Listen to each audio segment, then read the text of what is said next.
lakkoofsa 6 kaaseen dubbisaa akka kana jedha. Waaqayyo isa dukkana keessaa ifni haa ifu jedhetu beekumsa ulfina isaa isa fuula Kiristoos irraa mul'atu ifatti baasuudhaaf garaa keenya keessatti nuuf ibse. Ammas nuyi warri wanta gati jabeessa akkasii fudhanne kun akka qodaa bobeeti. Kana eeguudhaaf humna gararraa kan keenya utuu hin ta'in kan Waaqayyooti. Karaa hundumaa in rakkanna garuu badduu hin baanu. Waan goonu hin wallaalla garuu abdii hin kutannu. In ariyatamna garuu hin gatamnu. Lafaan dhaamna garuu achumatti hin hafnu. Ameen.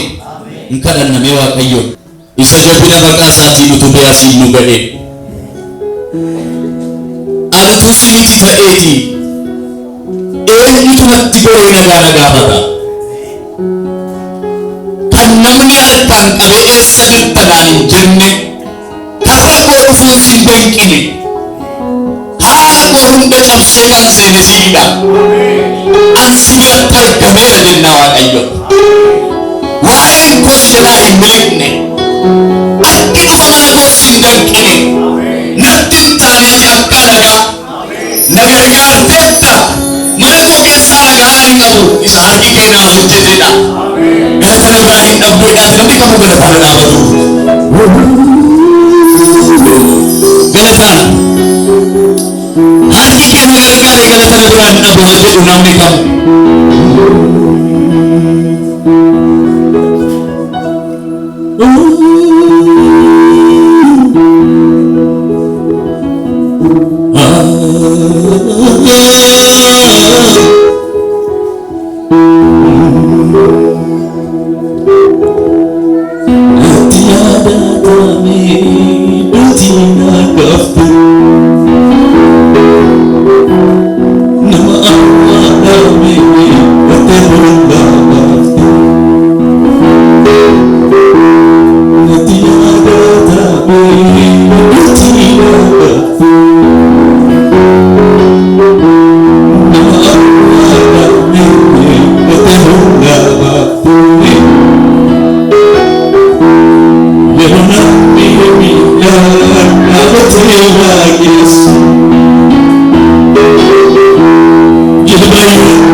Is that the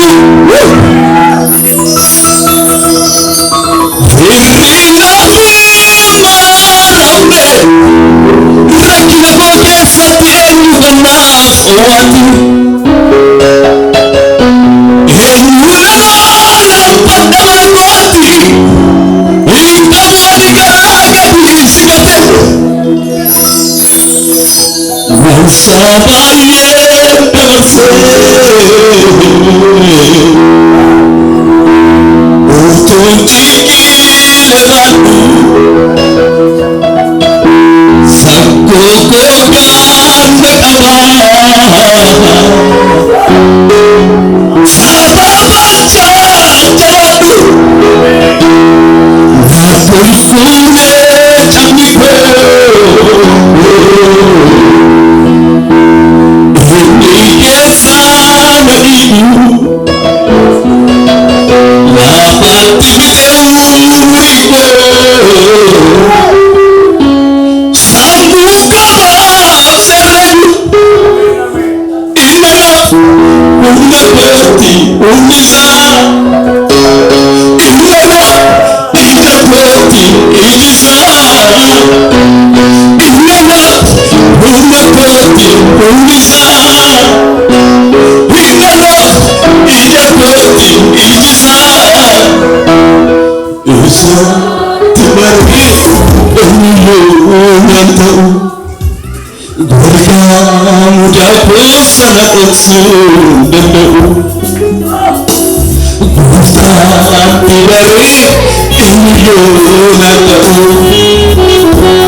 Angke ganama kana furri hamana dam hakayo ukusatan gipuke nyahitai kalau sinati kana tabida Yesus Ijena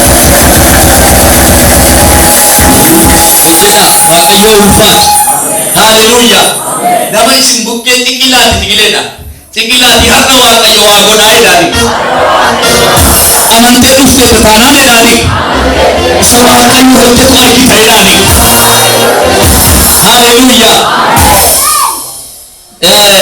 kutaa kana keessatti Phaawulos isa hamoo qabutu isa dukkana keessa ifti haa ta'u jedhetu keessa garaa keenyaatti nuu ibse jedha. Garaa keenya keessatti nuu ibse gaafa bifa kanaan kaasu inni isaaniif ife wanna salphaa akka hin taane modifaayi gochuuf ibsuudha.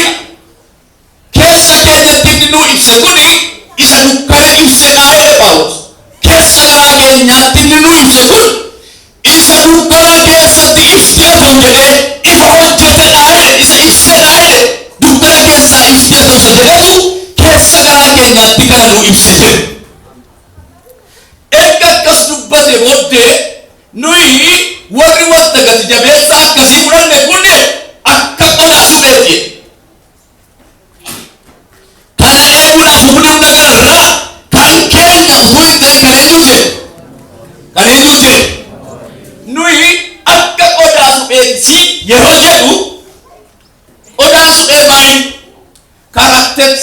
karakter ki yokas amalota qodaa suphee ammatu gaafanne harka caalaa harmoonii keenyatu nutti amalota qodaa suphee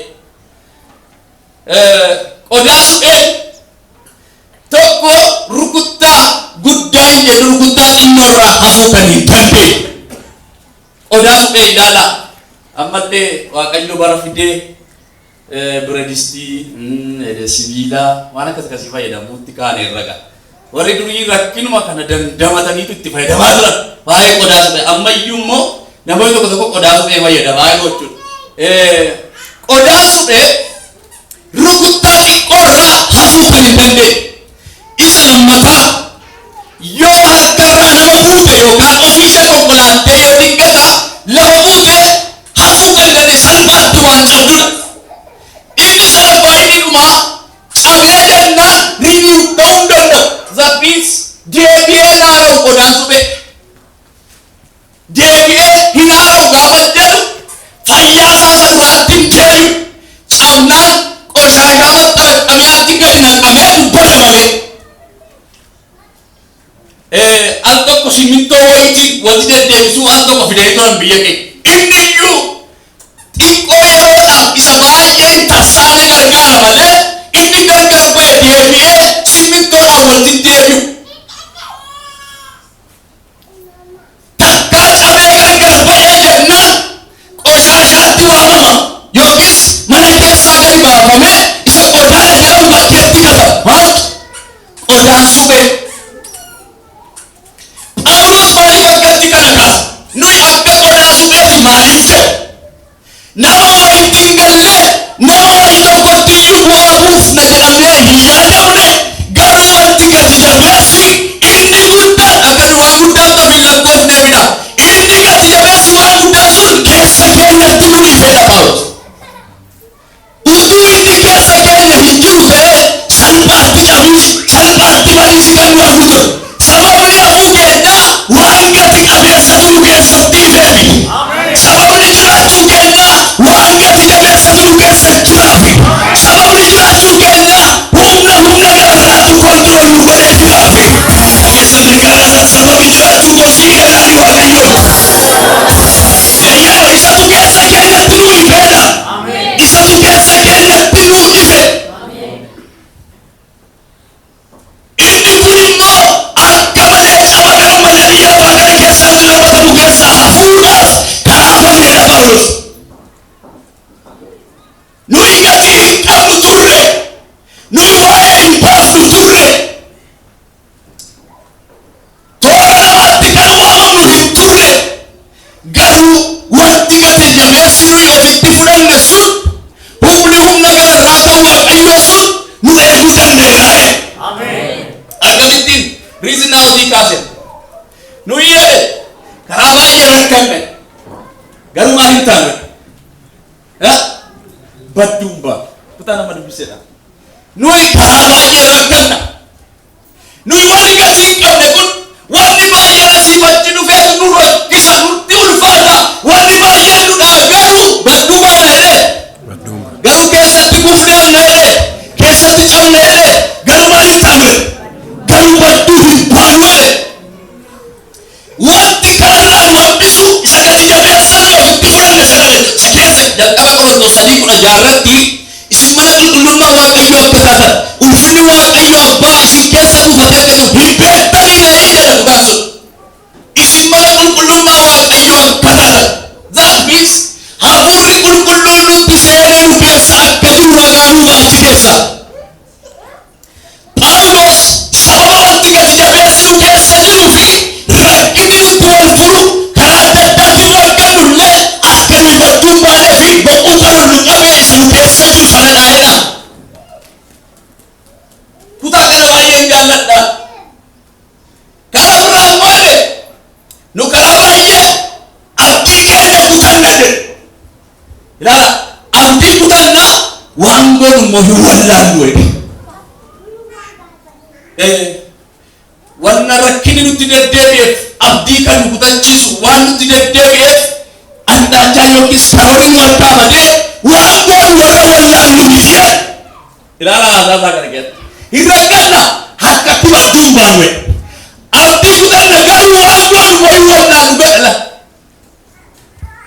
faarfannaa tokkoon jaalladha. Hayyoota madeessa inna waanan arge darbaa deemu. Gooftaa koo dhoksaan kee qaroomiina sammuun bira hin ga'amu. Si keessatti mul'adhee dhoksaa biyya lafaa hunda akkan saaxilu. Hammam dadhabullee namni geeddarame waan godhu wallaalu. Elaa ishee kanan barbaada. Sininyi ishee dhuma. Hammam dadhabullee jecha Phaawulos kana. Wantoonni abdii kutachiisan nutti deddeebi'an iyyuu nuyi waan nagooru hin wallaalu jedhe Phaawulos. Waan nagooru hin wallaalu. Sababni isaa maaliif? Wanta gadi jabeessatu keessa isaanii jira waan ta'e. Keessa keenya jira waan ta'e. Waan gooru hin wallaalu jedhe. Karaa baay'ee hin ari'atamne jedhe. Garuu dhugatu jedhe. Akkuma ari'atan fuudhanii gabaa jireenyaa mi'aanu baasu jedhe. Ayee garuu hin beekamu nu jedhe. Mee ilaalaa iddoo Yesuus keessa buufatu. Mee ilaalaa gola Yesuus seenu. Rakkataa badduu bahuutu jiru. Shekelkelanii babalaabalatti jedhu. Ilaa baala gabeeraaf xiiqeetu alafuun keenya tuturuun galanii badduu utuun bahin raafne argamna. Ilaalaa gola Yesuus seenu. Ilaalaa gola Yesuus seenu. Utuu wanti abdii nama kutachiisu baay'ee jiru waan godhamneefu. Iddoo Yesuus jiru iddoo afurii Waaqayyoo jiru wanti abdii nama kutachiisu eeggateetu jiruuti. Karaa harkaan bahu waan godhamneefu jedhee. Kana harki haala abdii kutachiisu keessatti garaa sitti agarsiisu dhufeera. Jabaadhaan dhugataa. Maaliif wanti takka si ilaala?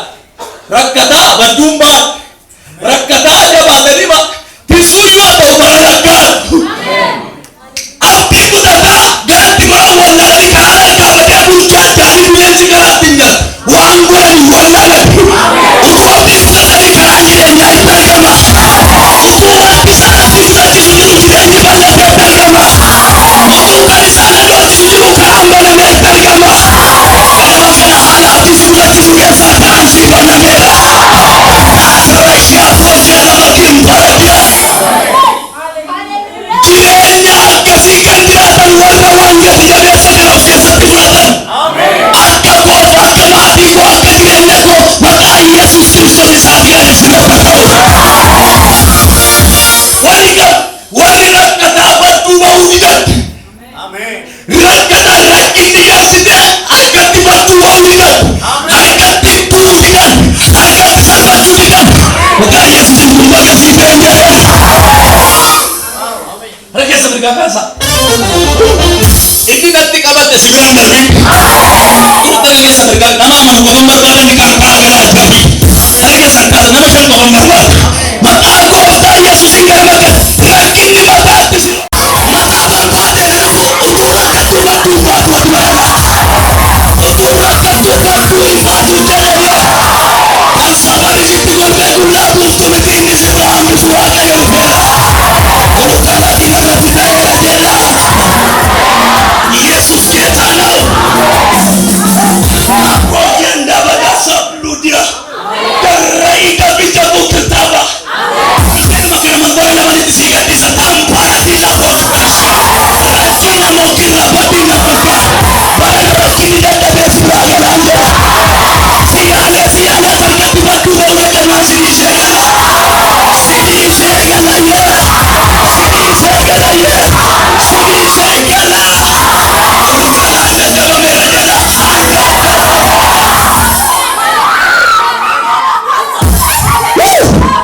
Atwa'i tokko hin dubbadha.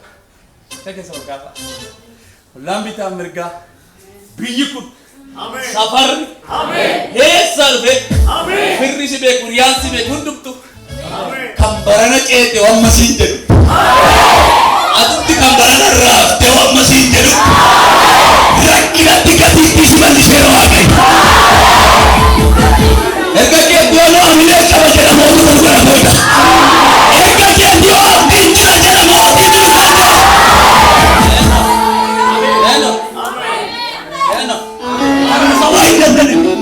Nama salphaa miti nun.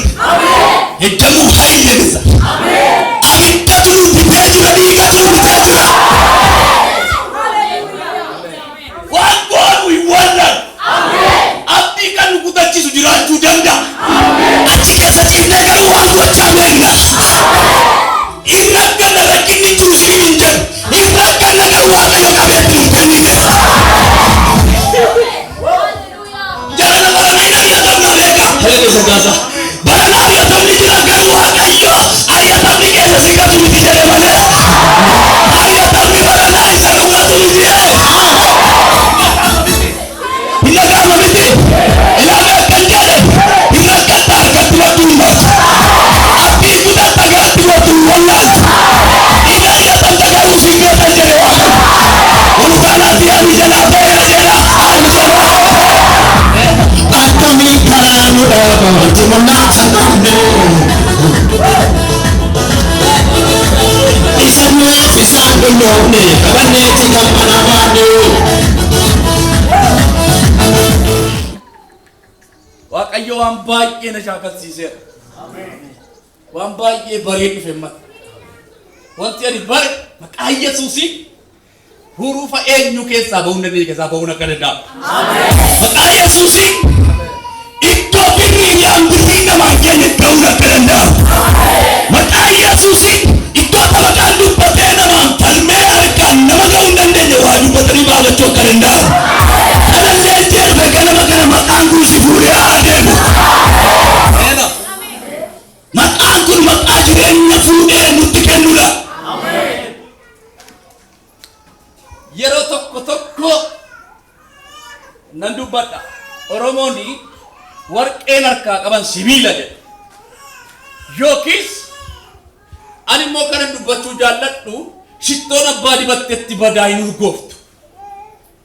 Nama bakkeedhaa dhufutu ammateetu maangi maal dibatteetti jedha dubbisee erga jedhee booddee. Foolii namticharraa erga dhaga'e booddee. Amma wanti gati jabeessi nu keessa seene kun nutti miira'u malee alagaan nurraa beeka. Biyyi nurraa beeka. Inni gola si seene kun isa waan hundumaa keessatti gargaarudha. Sasii ijaaruudha. Sagaleen ganama kanaa mana namoota baay'eedhaa akka fuulattisiisa. Mana namoota baay'eedhaa jireenya gaddeeme ol kaasa. Mana namoota baay'eedhaa akka kun gadi adeeme ol deebisa. Waaqayyotu kanatti dubbachaa isa dhumaa immoo wanta godhubbate Phaawulos. Irrakkannaa badduun baanu abdii kutannaa waan godhu wallaallu in ariyatamna hin gatamnu argee booddeessa dhumaa immoo lafaan naamnaa jedhe nu kuffisu jedhe garuu achitti ishee kanarratti xiqqoo dubbadheen kadhatu achitti hin hafnu. Maybe biyya lafaa keessa waan jirruufi al tokko ol lukaasanii gad nu deebisuu danda'u. Al tokko ofitti nu qabatanii ofirraa nu darbachuu danda'u. Al tokko nu simanii al tokko nu hiwuu danda'u. Al tokko nu dhaabachiisanii al tokko nu kuffisuu danda'u. Isa kanarra ga'e rakkina dabarree dhufne rakkina harkatti utuu badduun ba'in irra dabarree abdii kutannaa keessaa karaa irra deemnu utuu wallaalin irra dabarree dhufne ari'atama keessaa utuu hin gatamin dhufne isa isaan lafaan nu dhaan irratti ciifne immoo achitti dhabu. Wanti meeqa mataa keenyatti nu bu'u iddoo nu lallabetti iddoo nu eegetti iddoo nu raajetti achitti kan ittiin dhabnu tuun ta'an achii kaanee kan ittiin galateeffannu ta'a malee.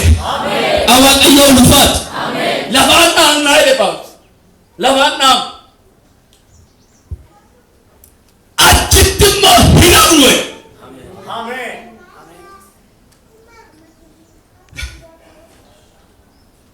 maaliif waaqayyo rakkinni akka jiraatu godhee abdii kutannaa keessatti immoo maaliif akka irraa hafnu godhee akkasumas immoo maaliif chaalenjiiwwan adda addaa rakkinni adda addaa yerootti wal furan maaliif immoo kararraa akka hafnuuf karaa banee yeroo kufnee lafaan dhaabnu immoo achitti akka namne maaliif godhee wayi tokko istimeet godha nan yaada ittan yaada rakkina nutti jijjiiree biyyi lafaa kun utuu nuyi badduun bahin nu dhabee gaafa nu gadhiisu ari'atamni nutti wal jijjiiree hin gatama se'anii utuu isaan guyyaa nuu lakkaanii waaqayyo didee gaafa harkaa nu baasu muddamni yookiis abdii kutannaan nutti marmaaree nummoo jajjabaannee makeessa bara galiyoowwan mana ni ijaarradhaa bara galiyoowwan makiinaan bitaa gaafa nu jedhu gaafa argu lafaan immoo nu godhee ka'e gaafa waaqayyoo achii nu kaasu utuu nuyi achitti nafin gaafa immoo nu argu maaltu itti dhaga'ama ni dhageenyatti maaliif akkas nu godha waaqayyo nuufi chaalenjii fakkaatu iyyuu malee seetaatti immoo qooqillishii maraan hin deebine ta'ee qaba. Jara keenya nan kuffisee ganama yoo gammade galgala si kaasee gaddisiisa waaqayyo. Siree sana kaasaa ganama ni ari'adheeraa biyyaa ishee baaseera jedhee isaanitti golbaatee beekanuufi ati deebitee argamuu gaddatuudha. Biyyaa ni galatuun tolkaasa. Isaa balleesseera cabseera abdii gubachiiseera jedhuufi sii lafa seetani biyya lafaa si kuffisee ta'uu bakka ta'an jedhee. Ati achitti saafu bitiyee. Ani wanti adda addaa sammuutti nu roobee jireenya keenya dadhabsiisu kun dhumarratti achi nu kaasee sammuu seetarratti gaaffii uumtuufidha. Maayidhaan hojii ergamootaa 28 barsiiseera al tokko barsiiseera. Arrabi jaalalaan sisime taatiin si shakkuyyuu achumatti galama turre jedhu irratti dubbachaa ture. Hojii ergamootaa 28 irratti gaafa hanxaxii qabaa tokko fuudhee Phaawulos abiddichatti gadi naqu humni abiddaa gaafa dabalu achi keessa humna abiddaa kan baqatu hadhaan bofaa tokko utuu achi keessaa baqatuuti harka Phaawulosiin hidde jedhe. Harka Phaawulosiin ciniine gaafa harka Phaawulosiin ciniinu jarittii wayii tokko jette. Ani wayifan deemaadhaa jabaadhaa ishee kana na dhaggeeffadhaa ergaa dhumaati. Gaafa harki Phaawulos ciniinamu jarri biyya sanaa waayetti yookiin amma du'aa yookiin amma dhiitaa harkisaa jedhan yookiin immoo amma du'ee lafa dhaa jedhanii eegan waa meeqaaf eegan waa lama yookiin harka isaatu dhiitaa yookiin immoo yeroo rakkinni wal nutti furu biyyi lafaa waa lamaan nu eddi yookiin gatantareema jooraa ta'ee biyya lafaa kanarra jiraatan nu jedhe yookiin immoo badduu bahee du'eetu awwaallee galla jettee jettu barana isa taanee argamnu nuti. Dugaa waaqa jiraataa isa na waameeti balbala faayilli kisii kee ga'eetti waaqayyo miidhagdee lakkaamsisu. Inni dhagaama miti balbala biyya lafaatti si eegdee miidhagdee guuteera. Hoogganaa jalatti si geera jedha amachiis godha.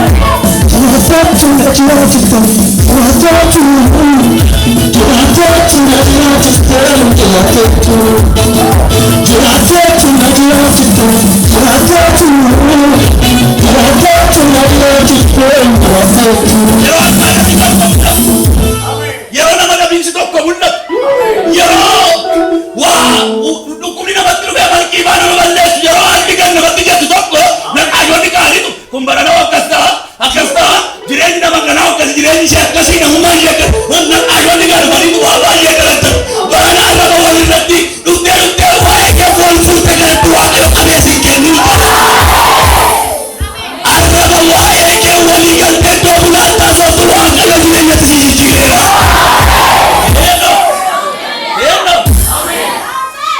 Nama sadii argachaa qaba. Nama sadiitu madaa keessatti sadii kee fayyee gala. Waaqayyoon taasaa'e.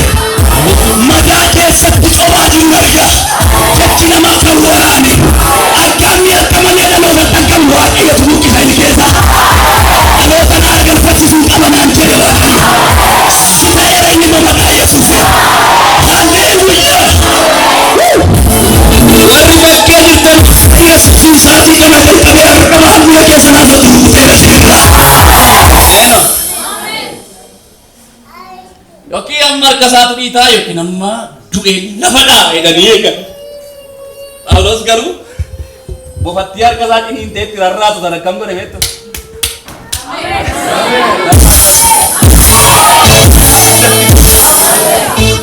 Nyaatamutti nyaachuutti nyaatamte bofattii.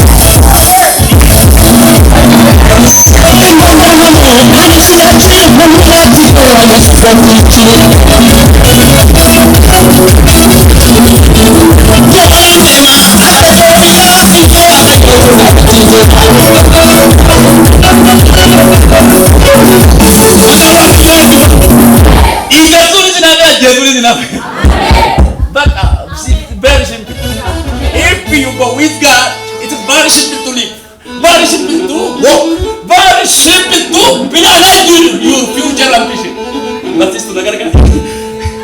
Yo, dindiamnu, kalori kenya bori salvana, jireni kenya bori salvana, mulani kenya bori salvana. It is our way that kali kiwega salvana. Mungu salvate mulamasha.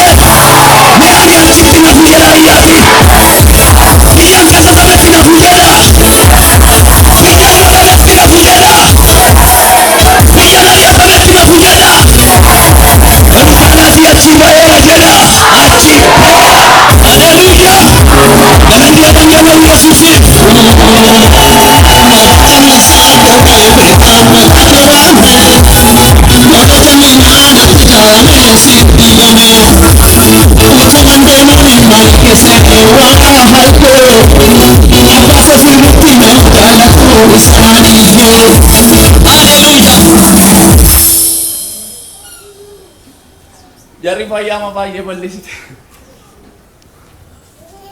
Barana.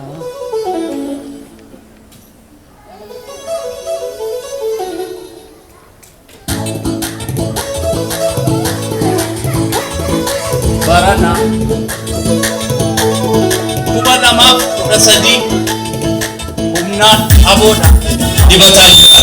Amin. Afura kulkuluna hoganam. Amin. Rakini kenya badurun mas. Abdi kutanna kenya karan warkam gat. Lolini ke salawannu ameli kenya tuken namale. Matuma gaba jirenya ke sabase musalbisu. Waaqayyo ni guddu ejiru gara kenya dubera. Kuma gara giddu kan dirqamni gagammaddan. Waaqayyo seeda ilman kooti nan jijjiira nan jedhe. Sagalee kadhannadha waaqayyo nan jijjiira nan jedhe. Mootummaa raawwadhee warra badiidhaaf salphina ilmaan koo eegarittan ilmaan koo hin kennu nan jedhe bara. Dabarsee ilmaan koo hin kennu nan jedhe bara. Haleluuyaa! Yaa waaqayyo eebbifamu.